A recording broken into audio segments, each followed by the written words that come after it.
Another example of trust is your EMT, which also I should add another important thing that this is where it's very important that diabetics really should wear a medic ID, because you never know who you're going to be getting and how they're going to be treating you when you get that help. You want to make it as easy as you possibly can, and to make the EMT know beyond a shadow of a doubt you are diabetic. Because if you're out cold and you can't speak for yourself, there could be a gazillion things wrong with you as to why you're laying down on the floor. You could have had a concussion. You could have had a heart attack. You could have had a drug interaction. You want to make sure that people know that you are diabetic, so that the first thing that the EMT is going to check is your blood sugar, to make sure that you're not going into shock because of a low blood sugar. It is so important. You have to trust in that EMT, that they're knowing what they're doing, that not only know what they're doing, but they're focused, and that they don't take their personal issues and their personal woes from home to work. I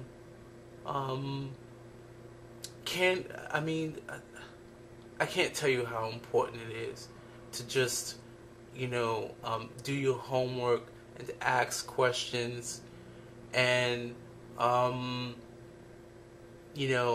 be able to discern what is right for you and what is not. Another issue of trust is the workplace. The workplace really is about trust. If you want to get a promotion, you let's say a bus driver, or you want to be a conductor, train conductor, or a pilot. You have to prove to your employers that as a diabetic, as a type 1 diabetic or a type 2 diabetic, that you are taking care of yourself. Because one thing that I think is a shame in this country is that we so easily and quickly scream discrimination. And when it comes to diabetes, it's more than just discrimination. What it really is, oftentimes, in my opinion, is you just haven't proven enough to your employers that you are taking care of yourself enough to where they can trust you to be responsible for lives. If you're a train conductor or a pilot, again, let's say, and your blood sugar goes low, that's something that an employer doesn't want to have to think about. Because then there's lives involved.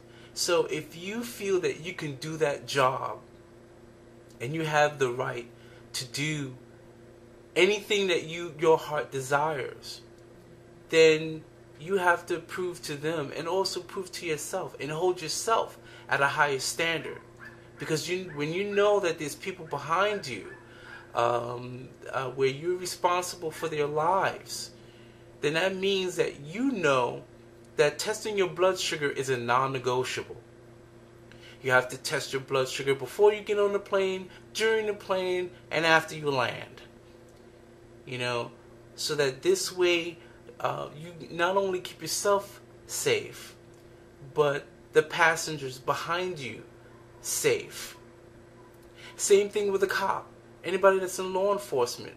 Your partner has to trust in you that you're taking care of your diabetes enough that if he really needs you in a life and death situation, you won't go hypo on him. You won't get hypoglycemic on him in the middle of a life and death situation. He can trust you enough to know beyond a shadow of a doubt that you are taking care of your diabetes.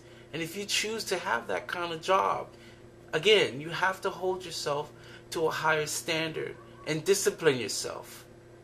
And make sure that you are on point every time. A last example on trust is relationships.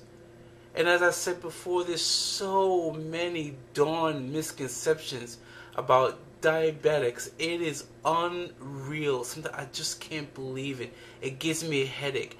Every day, someone got something crazy to say about diabetics and or diabetes. So, in a relationship, in